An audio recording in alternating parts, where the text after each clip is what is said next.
Hai, nama gue Hanan, gue dari angkatan Yunia Production. Kali ini gue akan menjelaskan materi fotografi. Kalian di sini sudah paham kan apa itu DOP dan sinematografi? Mari kita lanjutkan ke tahap keahlian dasar seorang DOP, yaitu pemahaman seni fotografi dan kamera. Jadi singkatnya, fotografi adalah seni atau proses penghasilan gambar dan cahaya pada film, atau bahasa kerennya adalah melukis cahaya. Untuk dapat melukis cahaya sudah pasti kita memerlukan sebuah alat. Apa itu? Yaitu kamera. Kamera sendiri memiliki jenis yang sangat beragam. Maka kita akan membahas dua jenis kamera, yaitu kamera mirrorless dan kamera digital single lens reflex. Kamera DSLR. Kamera DSLR adalah jenis kamera yang menggunakan cermin untuk memantulkan cahaya ke jendela bidik sehingga kamu akan melihat secara optikal. Varian lensa yang dimiliki kamera DSLR sangat beragam, mulai dari lensa fisheye hingga lensa zoom yang mencapai lebih dari 500 mm. Dalam segi bentuk, sudah pasti kamera ini cukup berat dan besar, dikarenakan keberadaan cermin dan mekanisme shutter pada kamera. Berbeda dengan DSLR, kamera mirrorless tidak memiliki cermin. Hal ini membuat gambar atau cahaya dari lensa langsung ke sensor, sama seperti smartphone. Untuk lensa, kamera ini juga memiliki varian lensa yang beragam, meskipun tidak sebanyak kamera DSLR.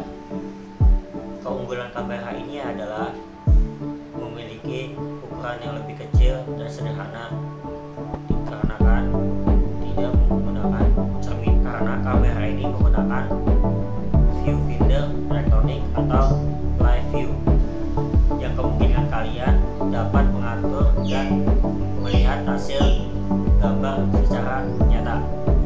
Dan nanti dia sama Gisel. Hai, nama gue Gisel dan gue dari Yunia Production. Setelah memahami bagaimana kamera DSLR dan mirrorless itu, kita akan membahas seputar teknik fotografi. Nah, dalam dunia fotografi itu terdapat 3 teknik dasar.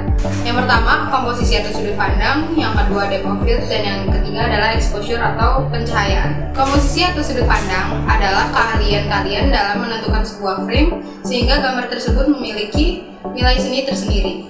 Yang kedua, depth of field atau ketajaman, yaitu gimana kalian bisa memfokuskan objek tersebut. Dan yang ketiga adalah exposure atau pencahayaan. Kalian harus bisa menentukan cahaya yang pas agar tidak terlalu gelap ataupun tidak terlalu terang. Selanjutnya kita akan membahas triangle exposure yang terdiri dari aperture, ISO, dan shutter speed.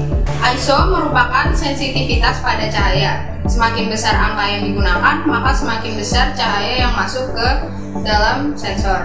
Ketika kita menggunakan ISO pada angka yang besar, maka cahaya yang masuk pun akan banyak dan mempengaruhi sensitivitas sensor, sehingga akan memunculkan bintik-bintik pada gambar yang disebut noise. Yang kedua adalah shutter speed. Shutter speed merupakan kecepatan rana pada kamera terbuka pada saat memotret. Shutter rendah akan membuat rana terbuka lebih lama sehingga cahaya yang masuk pun lebih banyak dan akan memunculkan efek blur pada objek yang bergerak. Sedangkan pada saat shutter tinggi akan membuat rana terbuka lebih cepat sehingga membuat ketajaman objek menjadi lebih detail atau yang disebut freeze. Yang ketiga adalah aperture. Aperture disebut juga diafragma, yaitu bukaan pada kamera. Diibaratkan sebuah jendela di mana kalau kita membuka lebih lebar, maka akan semakin banyak cahaya yang masuk, begitupun sebaliknya. Aperture juga berkaitan dengan depth of field atau ketajaman. Contohnya pada angka f/1,8 akan membuat gambar menjadi lebih fokus dan membuat sekitar objek menjadi lebih blur atau bokeh, begitupun sebaliknya.